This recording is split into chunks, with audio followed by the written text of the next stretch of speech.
앞에서 하나님은 사람이 혼자 사는 것이 좋지 않으니 그를 위하여 돕는 배필을 지어주리라 라고 말씀하시고는 먼저 짐승들을 그에게로 데리고 와서 이제 그 짐승의 이름을 짓게 하십니다. 이는 그걸 통해서 아담이 자신이 그들과 얼마나 다른 독특한 존재인지 그리고 동시에 그들에게는 다 짝이 없는데 자신에게만 그들은 다 짝이 있는데 자신에게만 짝이 없음을 잘 깨닫고서 자신에게 맞는 짝을 간절히 구하도록 하기 위함이다라고 했습니다. 그렇게 자신에게 맞는 짝을 간절히 구하는 그를 위해서 하나님께서 짝을 만들어 주시는데 어떻게 만들어 주신다고 합니까? 그가 깊이 잠들었을 때 그의 갈빗대 중 하나를 취해서 여자를 만들어 주셨다라고 말씀을 하고 있습니다. 갈빗대라는 말은 옆구리라는 말도 된다고 했습니다. 옆구리로 보는 게 더 문맥상 더 정확한 의미라고 할 수 있습니다. 그러니까 아담의 두 옆구리 중에 하나, 그러니까 반쪽이죠, 반쪽. 두 옆구리 중에 하나, 반쪽을 취해서 아담의 짝을 만들어 주셨다라는 겁니다. 그래서 사람들이 외로울 때 옆구리가 시리다라고 하는 거 아닙니까? 그렇죠? 외로울 때 옆구리가 시리다. 그러면서 자기의 잃어버린 반쪽을 이제 찾아다니는 거죠. 그러니까 내게 딱 맞는 짝, 내게 딱 맞는 돕는 배필을 찾는 건 곧 내 옆구리, 내가 잃어버린 나의 반쪽을 찾는 걸 말하는 겁니다. 그런 짝을 찾게 되면, 그런 짝을 만나게 되면 어떻게 반응한다고 했습니까? 그게 23절 말씀이라고 그랬죠. 23절에 아담이 이르되 이는 내 뼈 중에 뼈요 살 중에 살이라 이것을 남자에게서 취하였은즉 여자라 부르리라 하니라. 이게 무슨 말이라고 했습니까? 이 말은 나와 똑같은 존재, 아니 나보다 더 나인 존재, 나의 가장 소중한 존재를 나타내는 말씀이라고 했습니다. 이 말씀이. 그래서 이걸 남자에게서 취하였은즉 여자라 부르리라 라고 한다는 겁니다. 여자가 곧 뭐라는 거예요? 남자와 똑같은 존재이면서 남자에게 가장 소중한 존재, 이게 여자라는 거예요.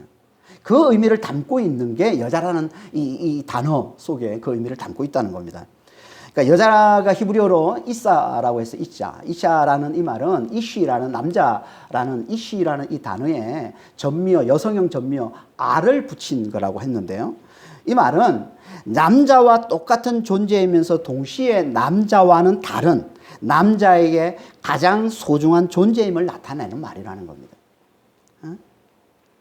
그러니까 남자와 똑같이 하나님의 형상으로 지음받아서 하나님과 친밀히 사귀며 하나님 맡기신 그 사명을 감당하는 존재이면서 동시에 남자보다 더 소중한 존재를 나타내는 게 이게 이샤, 여자라는 말이라는 거예요. 남자보다 더 소중한 존재, 이 말은 남자의 부족함을 채워주는 존재라는 뜻으로 봐도 됩니다. 남자의 부족함을 채워주는 존재. 이 남자 이시라는 이 말은요 여러 뜻이 있는데요, 사람이란 뜻도 되고 남자, 남편이란 뜻도 되고요, 더 나아가서 어른, 또 힘센 사람 또는 대장부 이런 뜻도 다 가지고 있습니다. 이시라는 이 단어 속에. 이 말은 히브리어 아나시라는 단어에서 나온 건데, 이 아나시라는 이 말은 병들다, 약하다, 연약하다 이런 뜻입니다. 원래. 그러니까 약한 존재인 그가 하나님을 의지함으로 강한 자가 되었음을 나타내는 게 원래 이시라는 이 단어의 원래 의미인데요. 하지만 그가 강한 자가 되면서 잃어버린 게 있는데 그게 뭐냐면 그게 원래 그의 모습인 이 약함의 또 다른 면인 부드러움인 겁니다. 부드러움. 그게 남자에게 부족한 거예요. 그 부족함을 채워주는 존재가 여자라는 거예요. 그래서 여자의 대표적인 특징이 부드러움인 겁니다. 부드러움. 물론 그렇지 않은 여자도 있지만 하여튼 여자의 대표적인 특징은 부드러움이에요. 이 부드러움은 약함하고 같이 연결되어 있기 때문에 이 부드러움, 이게 남자에게 채워지니까 남자는 그를 자신의 잃어버린 반쪽을 찾은 것 같은 자신이 가장 소중한 존재로 여기게 되고, 그래서 하나가 되어서 함께 사명을 잘 감당하는 자가 되는 것, 이게 여자라는 거예요. 이게 뭐 다른 말로 하면 뭐예요? 이게 돕는 배필이잖아요. 돕는 배필이 무슨 뜻이라고 했습니까? 대등한 관계이면서 돕는 자. 어?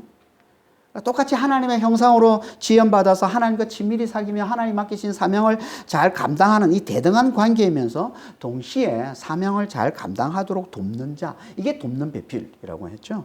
그러니까 이걸 좀 더 구체적으로 다시 말씀해 주고 있는 게 이게 남자의 옆구리로 여자를 만들어서 남자에게 붙여주시고는 그 여자를 남자의 가장 소중한 존재가 되게 해주시는 여자의 창조 이야기인 겁니다.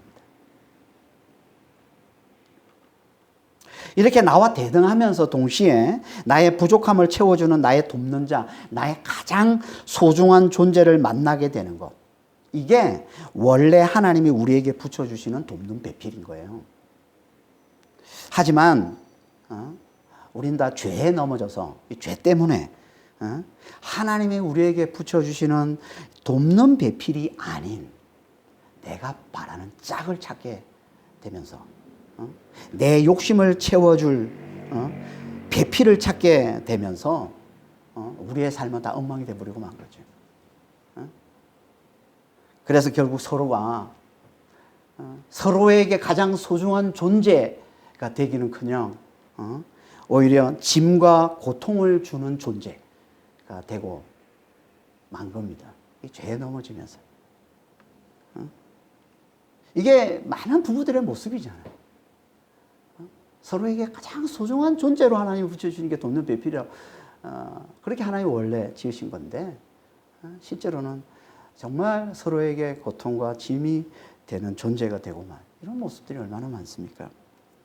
어떤 사람이 힘이 들 때면 항상 아내를 생각하고 힘을 얻는다고 하면서 자기 품에 항상 품고 있는 아내 사진을 꺼내보고서 이렇게 말했다고 합니다. 이 여자와도 30년을 참고 살았는데 이런 어려운 쯤이 이 여자와도 30년을 참고 살았는데 그러면서 힘을 얻는다고. 뭐 이것도 돕는 배필이라고 할 수 있을지 모르지만 아무튼 이렇게 우리는 죄 때문에 죄에 넘어져서 돕는 배필 하나님은 돕는 배필로 붙여주시는데 돕는 배필이 되지를 못하고 서로에게 짐이 되는 고통을 가져다주는 그런 관계로 많은 사람들이 그렇게 살아가고 있습니다. 하지만 그렇다고 낙심하고 포기해서는 안 되죠. 우리는 예수 안에서 얼마든지 다시 회복할 수 있습니다. 얼마든지 예수 안에서 내가 먼저 하나님의 형상으로 지음받아 하나님과 친밀히 사귀며 하나님의 사명을 감당하는 존재라는 것을 잘 깨닫고 그리고 배우자를 위해서도 그와 같은 존재가 되기를 간절히 기도할 때 하나님께서는 우리의 관계를 대등한 관계에서 서로의 부족함을 채워주는 그래서 서로를 너무나 소중한 관계로 여기면서 사랑하는 그런 돕는 배필로 다시 세워주실 겁니다. 이걸 위해서 간절히 기도하는 그런 믿음의 사람들이 다 되시길 바랍니다. 이렇게 서로를 자기보다 더 소중한 너무나 소중한 존재로 알아보고 사랑하게 될 때 비로소 우리는 하나가 된다는 겁니다. 그걸 말씀해 주고 있는 게 24절 말씀이에요. 24절 한번 보겠습니다. 이러므로 남자가 부모를 떠나 그의 아내와 합하여 둘이 한 몸을 이룰지로다. 이 말씀은 결혼식 축사 때 가장 많이 인용하는 말씀인데요. 이 말씀은 23절과 연결해서 봐야 우리가 정확하게 이해할 수 있는 말씀입니다. 왜냐하면 맨 앞에 이러므로라는 단어로 시작하고 있기 때문에 그런 거예요. 이러므로라는 이 말은 이것 때문에 이런 말이에요. 이것 때문에. 이것이 뭡니까? 23절을 말하는 거죠. 23절. 그러니까 배우자가 하나님이 붙여주신 돕는 배필, 곧 나보다 더 소중한 존재임을 알아보고 그를 너무나 사랑하기 때문에 이루어지게 되는 거예요. 이게 뭐라고요? 이게 한 몸된 결혼이라는 겁니다. 근데 이 결혼은 세 단계를 거쳐서 이루어진다는 거예요. 세 단계. 첫 번째 단계가 뭡니까? 부모를 떠나는 거다. 부모를 떠나는 거예요. 아담에게 부모가 있었나요? 그래서 이 말씀, 이 본문, 이 부모가 있었는지 없었는지 이 부분에 대해서 이제 신학자들이 이제 이렇게 둘로 좀 나눠지는데요. 한쪽은 이 부모는 앞으로 나오게 될 부모에 대해서 말씀하고 있는 것이다라고 얘기를 하고 있고, 또 한쪽은 이제 그때 아담 외에 많은 사람이 있었고 이 부모는 아담의 진짜 부모일 것이다. 아담은 그 많은 사람을 대표하는 자로 하나님이 들어서시는 것이다 라고 해석하는 분들도 있고요. 전통적인 해석은 전자입니다. 여기 나오는 부모는 앞으로 나오게 될 부모에 대해서 이제 말씀을 하고 있는 것이다, 이렇게 보는 게 전통적인 해석이고요. 뭐 후자의 해석을 지지하는 사람들, 신학자들도 이제 뭐 계속 늘어나고 있는 지금 그런 상황에서 좀 더 연구가 필요한 부분이에요. 이 부분은 하나됨을 이루기 위한 첫 번째 단계가 뭐라고요? 부모를 떠나는 거라는 거예요. 부모를 떠난다는 게 뭡니까? 이 말은 물리적으로, 심리적으로, 영적으로 부모를 더 이상 의존하지 않는 걸 말하는 거예요. 어릴 때 부모는요, 자녀에게 절대 의존적 존재입니다. 자녀들은 늘 아버지의 보호와 어머니의 보살핌 아래 살면서 그들로부터 물리적으로, 경제적으로, 심리적으로, 정서적으로, 영적으로 철저한 도움을 받으며 자랍니다. 그렇죠? 다. 그러다가 자녀들이 장성하여 그에게 너무나 소중한 존재 돕는 배필을 만나게 되면 이제 더 이상 부모를 의존하지 않게 된다는 거예요. 왜요? 그게 사랑이기 때문에 그런 겁니다. 사랑이기 때문에. 하나님, 우리가 너무나 소중한 존재 돕는 배필을 만나서 사랑하게 되면 이제 부모를 의존하지 않고도 둘이서 얼마든지 사랑 안에서 물리적으로, 심리적으로, 영적으로 건강하게 잘 살 수 있다는 이 힘과 이 확신을 갖게 해주십니다. 이게 하나님이 주시는 사랑의 힘이에요. 그래서 많은 청년들이 사랑하는 사람을 만나게 되면 둘이서 뭐든 잘 해낼 수 있겠다는 그런 생각을, 어디서 생긴지 모르는 그런 자신감을 갖잖아요. 그런 자신감을. 그런데요, 대부분은요, 이게 착각으로 끝나는 경우가 많습니다. 왜 그러냐면 거기에 하나님이 빠져있기 때문에 그러는 거예요. 하나님이 주시는 사랑의 힘인데 당연히 하나님을 의지해야 이 사랑의 힘으로 잘 이겨나갈 수 있는데 이 사랑이 하나님이 빠져있기 때문에 이게 착각으로 끝나는 거예요. 그러니까 부모를 떠나서 둘이서 진정으로 행복한 삶을 잘 살아가려면 하나님과 친밀히 사귀는 이 영적인 힘이 있어야만, 그래서 늘 하나님이 주시는 힘과 지혜를 잘 공급받아야만 되는 거예요. 아니면 우린 다 이 사랑의 힘만 믿고 시작을 했다가 결국은 실패로 끝나고 마는 겁니다. 실패로. 그러니까 우리는 결혼 전에 사랑하는 너무나 소중한 존재의 돕는 배필을 만나서 결혼하기 전에 부모와 함께 있을 때 무엇보다 하나님과 친밀히 사귀는 이 영적인 도움을 잘 받아요. 영적인 힘을 잘 키워야. 그래야 돕는 배필을 만났을 때 하나님과의 친밀한 사귐으로 하나님의 이 힘과 이 지혜를 잘 공급받아서 심리적으로, 정서적으로, 그리고 물리적으로, 그리고 경제적으로 힘이 생겨서 부모를 잘 떠날 수 있는 겁니다. 부모를 떠나는 건 곧 도움을 받는 데서 도움을 주는 자리로, 사랑을 받는 데서 사랑을 주는 자리로 옮겨가는 거예요. 힘이 있어야 부모를 떠날 수 있는 거예요. 그러니까 부모와 함께 있을 때 힘을 키우고, 그리고 이제 돕는 배필을 만났을 때 부모를 떠나서 그 힘으로 건강하게 잘 살아갈 수 있다는 겁니다. 그러니까 잘 배운 자만 잘 떠날 수 있는 거예요. 잘 배우지 못하면 부모와 함께 있을 때 부모로부터 물리적으로, 심리적으로, 또 영적인 이 힘을, 이런 것들을 좀 잘 배워서 잘 키운 자만 부모를 잘 떠나서 건강하게 살 수 있지. 그렇지 않으면 잘 떠나지를 못해요. 그래서 많은 사람들이 결혼 후에도 부모를 떠나지 못하는, 결혼 후에도 계속 경제적으로, 심리적으로 부모를 의지하며 살아가는 사람들이 많은 이유가 여기 있는 거예요. 특히 한국은요, 이 효 문화라는 게 있어가지고 어떤 나라보다 부모와 자녀의 유대가 강합니다. 그래서 결혼 후에도 자녀가 부모를 떠나지를 못하고, 잘 떠나지를 못하고, 그 부모도 자녀를 잘 떠나 보내지를 못해요. 결혼 후에도. 너무 유대인관계가 강해가지고. 그래서 자녀는 문제만 생기면 부모에게 달려가고, 또 부모는 늘 자녀의 일에 간섭하면서 스스로 그 문제를 자꾸 해결해주고, 그러면서 자녀를 통제하려 들고. 그래서 다 힘든 거예요, 다. 다 힘든 거예요. 그래서 부부 간의 관계가 얼마나 어렵고 힘든지 모릅니다. 그런 일로. 이건 절대 건강한 게 아니고요. 이건 절대 성경적인 게 아닙니다. 성경적인 게 아니에요. 왜 이런 문제가 생긴다고요? 부모를 잘 떠나질 않아서. 부모로부터 물리적으로, 심리적으로, 경제적으로, 정서적으로, 그리고 특히 무엇보다 이 하나님과 친밀히 사귀는 이 영적인 이 힘을 잘 키워서 잘 떠나야 되는데, 이 힘을 가지고서 부모를 잘 떠나야 되는데 그러질 못해서, 이 힘을 잘 키우지를 못해서, 이 영적인 힘을 제대로 잘 키우지를 못해서. 그러니까 영적인 힘을 잘 키워야 부모를 잘 떠날 수 있는 거예요. 하나님과 친밀히 사귀는, 그래서 하나님으로부터 직접 힘을 공급받고 지혜를 공급받고 능력을 공급받는 이 하나님과의 이 친밀한 관계, 이 영적인 힘을 잘 키워야만 부모를 잘 떠날 수 있는 겁니다.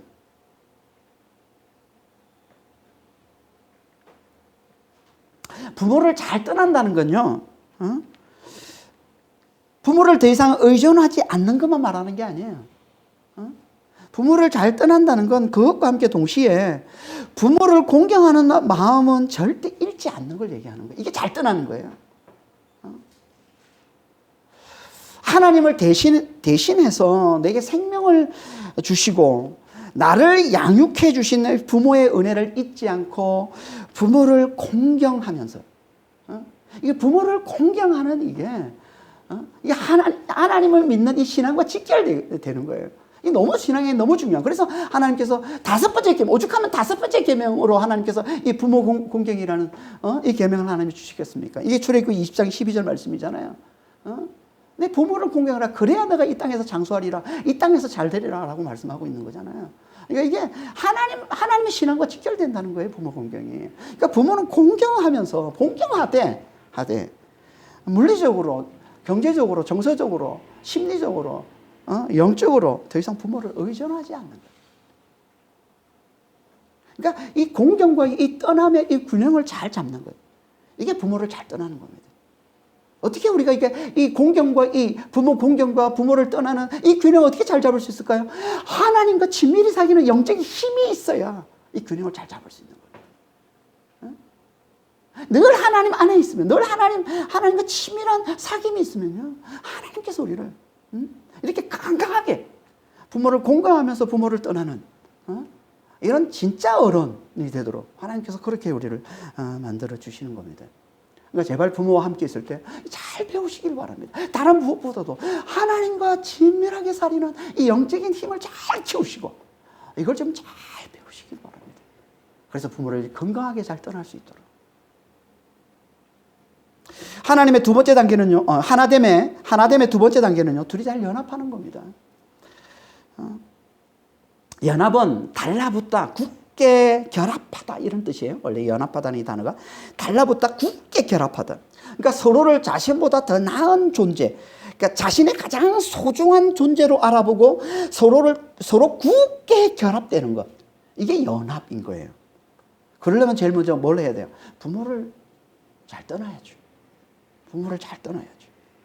경제적으로, 심리적으로 힘들 때마다 부모에게 달려가지 않아야 되는 거예요.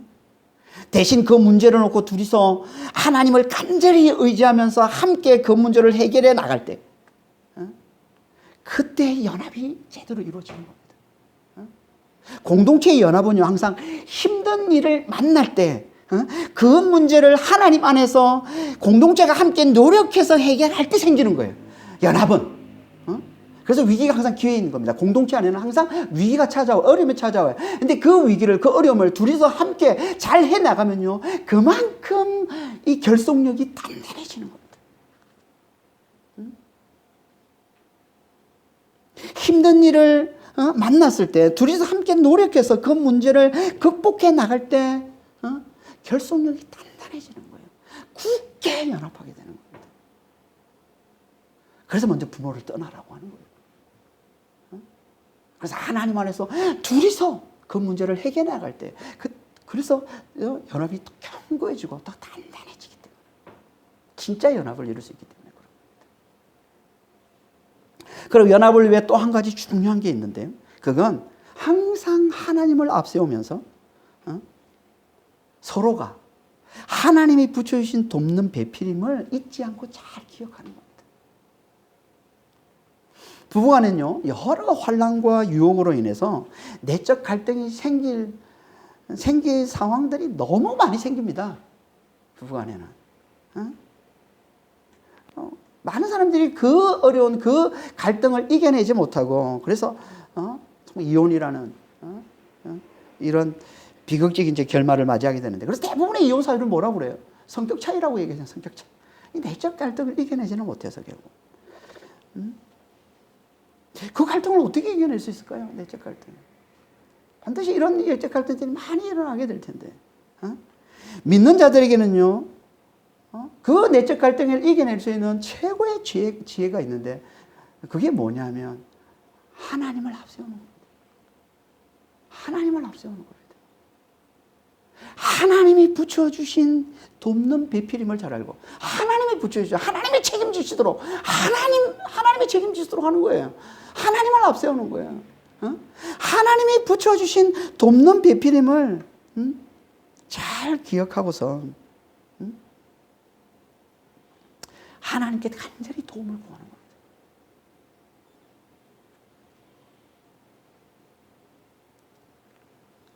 하나님께 간절히 도움을 구하는 거예요. 그러면 신기하게 하나님께서 정말 힘을 주십니다. 지혜를 주시고 힘을 주십니다.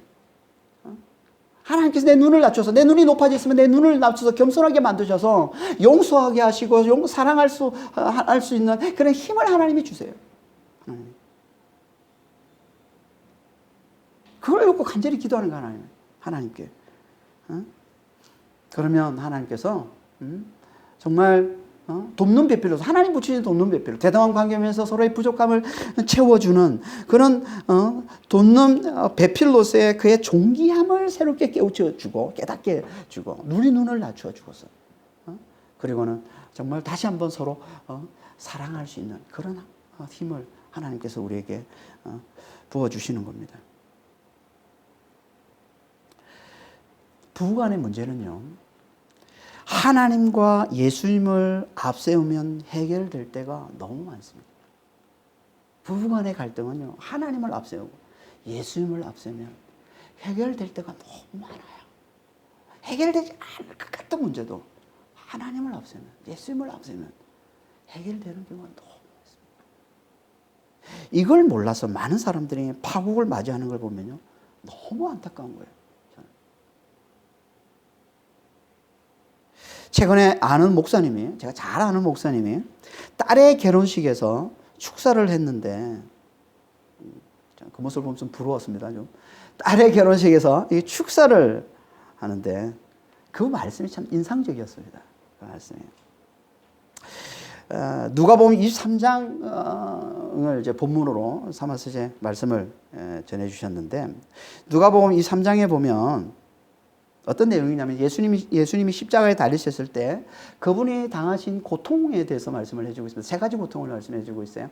십자가에 못 박히시는 육체적 고통과, 그리고 벌거벗겨져서 그 십자가에 달려서 수많은 사람들로부터 모욕과 수모와 이 비웃음과 이 조롱을 당하는 이 정신적인 고통과, 그리고 하나님으로부터 버림당하는 이 영적 고통, 이 세 가지 고통을 당하는 이야기가 누가복음 3장에 나오는데요. 이 엄청난 고통을 당하는 그 가운데서도 예수님은 어떻게 반응하십니까? 저들을 용서해 달라며 기도하십니다. 저들을 용서해 달라며 기도하십니다. 이 말씀을 전하면서 그 목사님은 신랑 신부에게 이렇게 당부합니다. 두 사람에게 내가 주고 싶은 건 이 예수님 한 분뿐이다. 삶 가운데 항상 이 예수님을 앞세우며 사는 자가 되길 바란다. 신랑보다 예수님을 앞세우는 자가 되고, 신부보다 이 예수님을 앞세우는 자가 되라.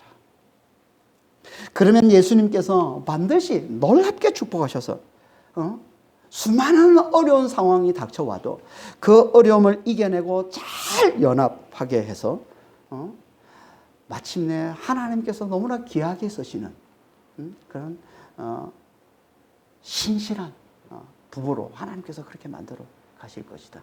항상 예수님을 앞세우는 자가 되라.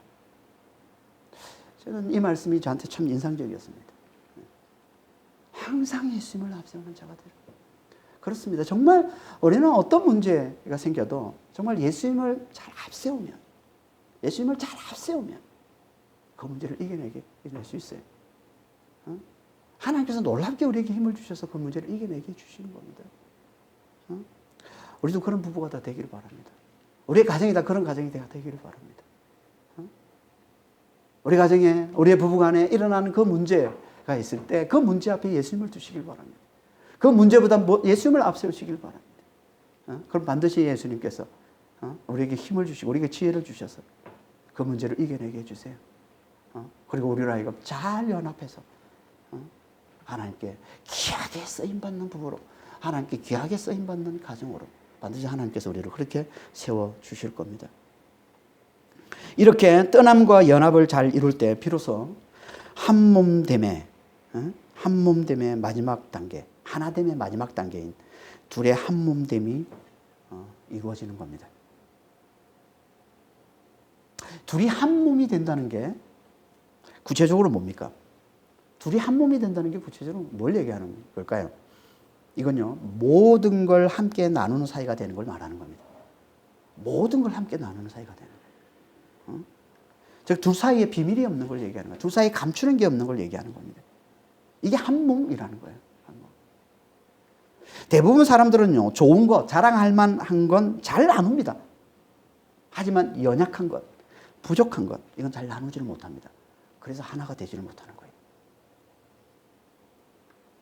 그러니까 한 몸이 된다는 건요, 한 몸이 된다는 건 곧 연약하고 부족한 걸 서로 잘 나누는 친밀한 공동체가 되는 걸 얘기하는 겁니다. 이게 한몸됨, 이게 하나됨의 핵심인 거예요.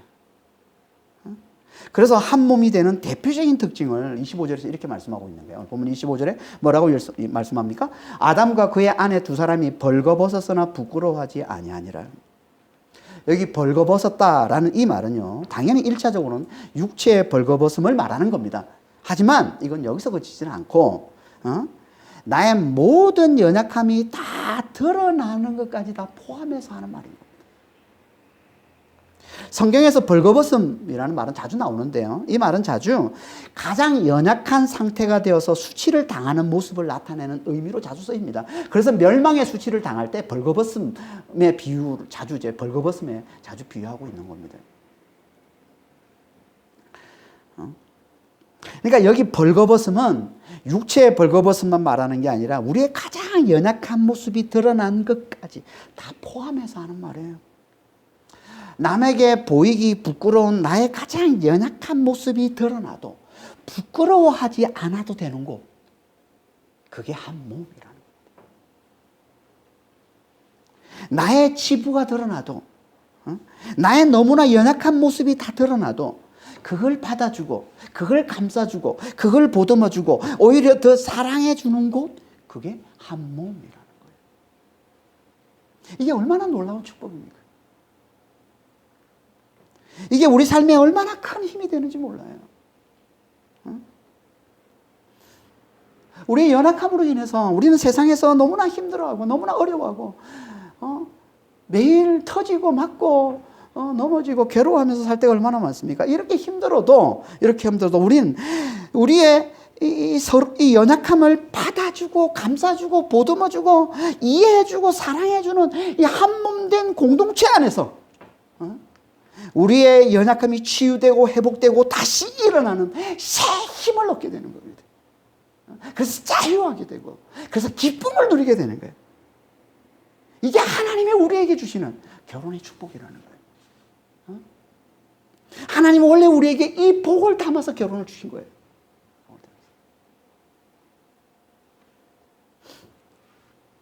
결혼 안에 놀라운 축복이 담겨 있는 거예요, 원래. 얼마나 놀라운 축복이에요. 아무리 연약해도, 아무리 부족해도, 너무 부족한 모습이라 할지라도, 그걸 그대로 받아주고, 그걸 보듬어주고, 그걸 감싸주고, 그걸 이해해주고, 오히려 그것 때문에 또 사랑해주는 그 한 몸 되는 이 놀라운 축복. 이걸 하나님께서 결혼 안에 담아서 우리에게 주신 겁니다. 근데 지금 우리의 결혼은 어떻습니까? 이렇게 서로의 연약함을 잘 받아주고, 잘 이해해주고, 보듬어주고, 감싸주고, 그래서 더 사랑해주는, 그래서 치유와 회복과 자유와 기쁨을 누리는 이 한 몸됨의 축복이 있습니까? 우리 결혼 안에? 대부분은 그렇지는 못해요. 대부분은. 서로의 연약함을 감싸주지 못하는 부부가 너무 많습니다. 부부라면서도 늘 자기를 자랑하려 하고, 자기를 높이려 들고, 상대방을 깎아내리는 부부가 얼마나 많은지 몰라요. 상대방을 깎아내려야 내가 높아지거든요. 그래야 내가 인정받거든요. 그러니까 부부라면서, 한 몸이라면서도 인정받으려고, 자기가 높임 받으려고, 자기를 자랑하려고 상대방의 연약함을, 상대방의 약점을 깎아내리는 그런 부부들이 얼마나 많습니까? 이건 한 몸이 아닌 거예요. 한 몸이 아닌 거예요. 그래서 부부간에 다툼이 끊이질 않는 겁니다. 그래서 결혼을 축복이 아니라 굴레로 여기는 사람들이 그렇게 많은 거예요. 결혼을 속박으로 여기는 사람들이 그렇게 많은 거예요. 이걸 보고 자란 자녀들은 당연히 결혼을 부정적으로 볼 수밖에 없는 거죠. 그래서 지금 결혼을 기피하는 젊은이들이 그렇게 많은 거 아닙니까? 물론 경제적인 어려움 때문에 결혼을 하지 않겠다라고 말은 그렇게 하지만 실은 그 내용은 뭐예요? 그 내용은 결혼 속에 한 몸됨의 축복이 있음을 모르기 때문에 그러는 거예요. 그걸 보지 못하기 때문에 그러는 거예요.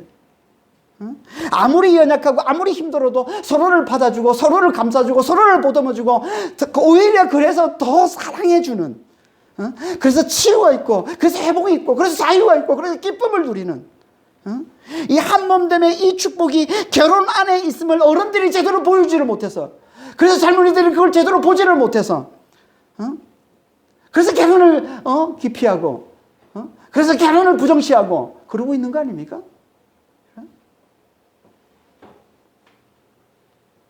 왜 우리가 결혼 속에 이 축복, 이 한 몸됨의 이 축복을 잘 보여주지를 못해요? 왜 결혼 속에 한 몸됨의 축복이 있는 걸 왜 우리가 잘 보지를 못합니까? 왜?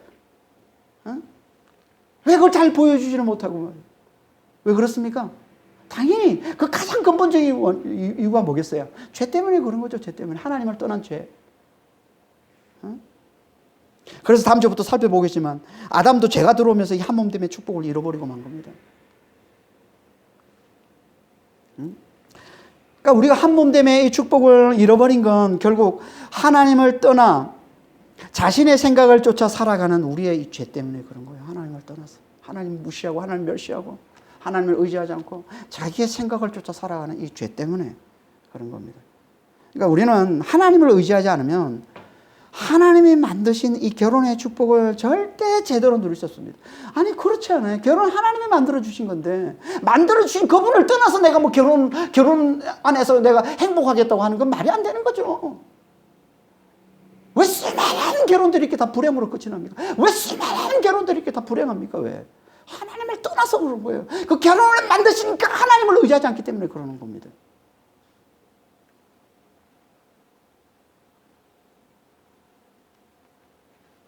오직 죄에서 돌이켜서 다시 하나님께 돌아와야만, 다시 하나님만을 굳게 잘 붙들어야만 결혼의 축복을 제대로 누리며 살 수 있다는 겁니다. 그래서 예수님이 오신 거예요. 그래서 예수 안에서 결혼의 축복을 다시 회복시켜 주시는 겁니다.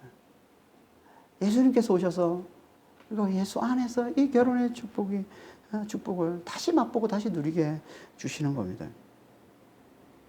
그러니까 예수를 믿어야만, 예수를 제대로 잘 믿어야만 결혼의 축복을 제대로 누릴 수 있습니다.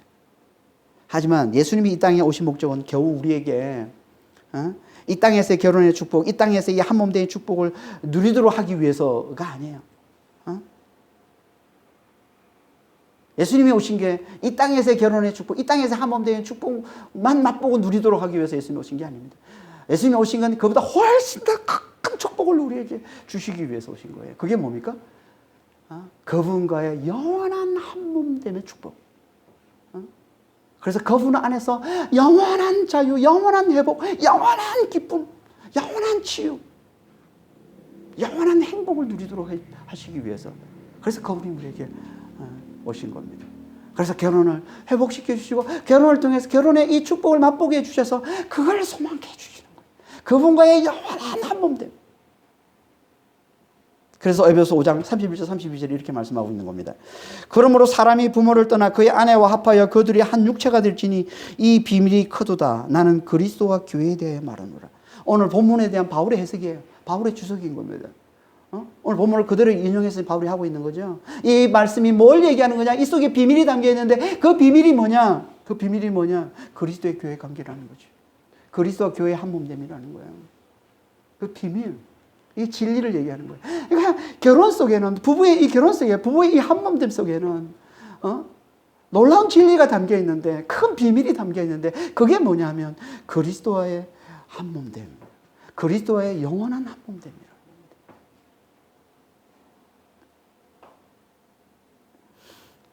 그러니까 우리는 이 땅에서 부부의 한 몸됨의 축복을 누리면서 우리가 궁극적으로 누리게 될 그리스도의 이 영원한 한 몸됨의 축복을 잘 소망하며 사는 자가 되기를 하나님 원하시는 겁니다.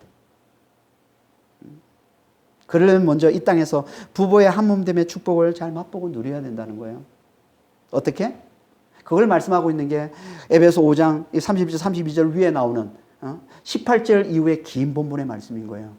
에베소 5장 18절 말씀이 뭡니까? 술 취하지 말라 이런 방탕한 것이니 오직 성령으로 충만함을 받으라 라고 말씀을 하시고 그리고 21절 이렇게 말씀하고 있습니다. 그리스도를 경외함으로 피차 복종하라. 그러니까 성령 충만해서 그리스도를 경외하는 자가 되라는 거예요. 그래서 피차 복종하는 삶에서 피차 복종하는 삶이 뭔지를 구체적으로 말씀해 주고 있는 게 이제 5장 22절 이후의 말씀인 거죠. 그게 뭐예요? 아내들아 남편에게 복종하라. 죽게 복종하듯 남편에게 복종하라. 남편들아 아내들을 그리스도께서 교회를 사랑하셔서 자신을 주심같이 그렇게 사랑하라. 이게 피차 복종이라는 거예요. 피차 복종하는 삶. 그러니까 우리는 성령 충만해서 그리스도를 경외하는 자가 될 때 성령 충만함으로 그리스도를 경외하는 자. 그리스도를 경외하는 자를 다른 말로 뭐예요? 항상 예수를 앞세우는 걸 얘기하는 거예요. 항상 예수를 앞세우는 자가 될 때 그때 우리는 피차 복종하는 삶. 아내들은 남편들에게 죽게 하듯 복종하고 남편들은 아내들에게 주님께서 교회를 사랑하셔서 자신을 주신같이 그렇게 사랑하는 이 삶. 이걸 오늘 본문으로 하면 뭐예요?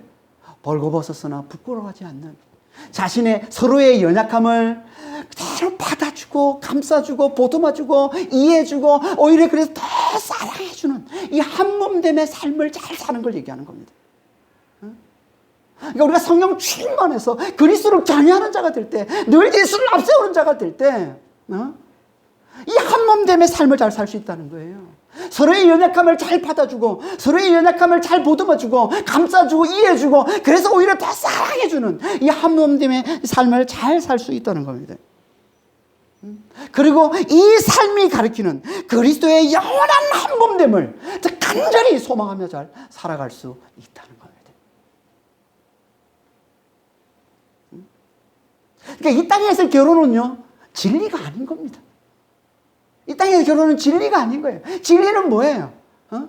그리스도의 영원한 한 몸됨, 그리스도와의 결혼, 이게 진리라는 거예요.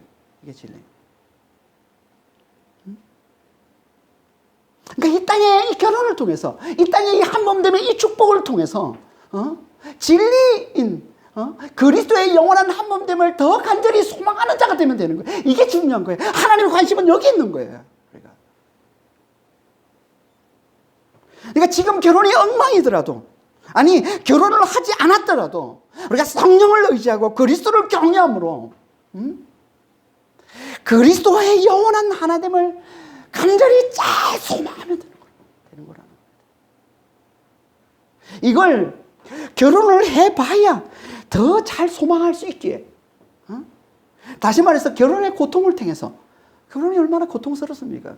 이 결혼의 고통을 통해서 예수님의 은혜를 더 굳게 붙들게 되고, 그래서 예수님의 그 은혜로 말미암아 그 결혼 속에서 한몸됨의 이 축복을 간혹이더라도 이 한몸됨의 이 축복을 맛보고 누림으로 그리스도와의 영원한 한몸됨의 그 축복을 갈망하고 그 영광을 알아보고, 야, 여기서 이렇게 한몸되는 이 축복도 이렇게 기쁜데, 이렇게 행복한데, 이렇게 즐거운데, 이렇게 자유로운데, 이렇게 엄청난 힘을 가져다 주는데, 그리스도의 그 영원한 한몸됨은 우리에게 얼마나 큰 치유와 얼마나 큰 회복과 얼마나 큰 자유와 얼마나 큰 기쁨을 가져다 줄지를 더 간절히 소망하면서 그렇게 그 진리인 그리스도의 영원한 한몸됨을 더 잘 소망할 수 있기에 결혼을 권장하는 것이지만, 그래서 성경에서 결혼을 권장하고 있는 거예요. 결혼을 통해서 이걸 우리가 더 잘 깨달을 수 있기 때문에, 결혼을 통해서 우리가 이걸 더 잘 소망할 수 있기 때문에, 그리스도의 영원한 하나됨을, 영원한 한몸됨을 더 소망할 수 있기 때문에 성경에서 결혼을 권장하고 있는 것이지만, 결혼을 하지 않아도, 결혼에 실패해서도 우리는 이 삶을 살 수 있다는 겁니다.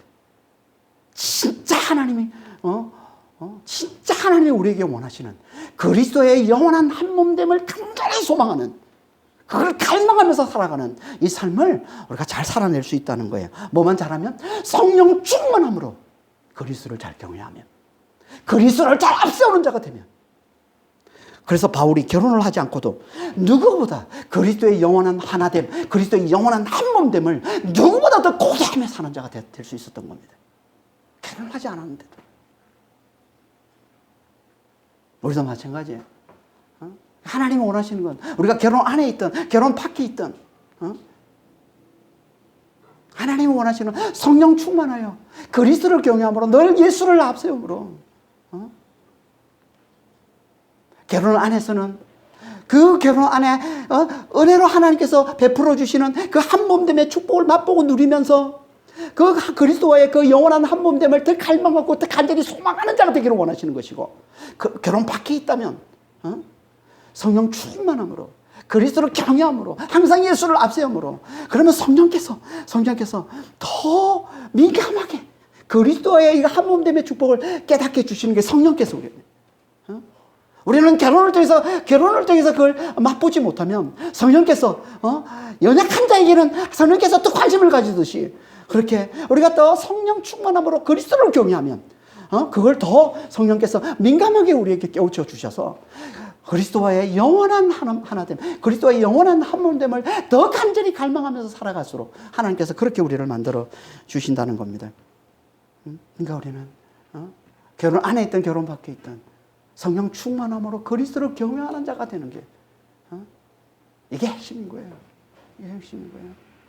그러면 우리가 결혼 안에 있는 자라면 결혼 안에서 한몸됨의 축복을 맛보고 누리면서 그리스도의 영원한 한몸됨을 더 갈망하게 되는 것이고, 결혼 밖에 있다면 성령께서 더 특별히 그걸 깨우쳐 주셔서 바울처럼 그리스도의 영원한 한몸됨을 간절히 갈망하며 살아가는 자로 그렇게 하나님 우리를 만들어 주시는 겁니다.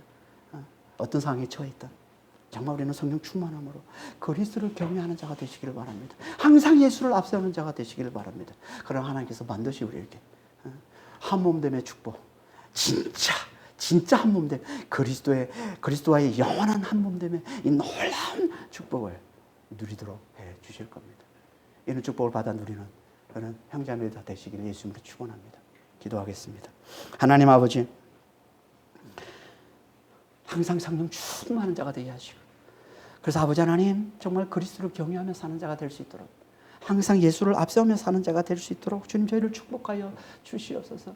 그래야 아버지 하나님 저희가 결혼 안에 있어도 주님 그 결혼 안에서 아버지요 한몸됨의 축복을 맛보면서 아버지 하나님 정말 그리스도의 영원한 한몸됨을 간절히 소망하며 사는 자가 될 수 있고, 결혼 밖에 있다 할지라도 주님 아버지 하나님 성령께서 더 민감하게 우리에게 아버지요 그리스도의 영원한 한몸됨의 그 축복을 밝게 깨우쳐 주셔서 아버지요 정말 그것을 더 간절히 소망하며 사는 자가 될 수 있습니다. 주님, 저희들 한 사람 한 사람 주님 더 축복하여 주셔서 아버지 하나님 정말 성령으로 충만케 하시고 그리스도를 경외하며 사는 자가 될 수 있도록 늘 예수를 앞세우며 사는 자가 될 수 있도록 주님 저희를 축복해 주시고 인도하여 주시옵소서. 감사하며 우리 주 예수 그리스도로 기도합니다.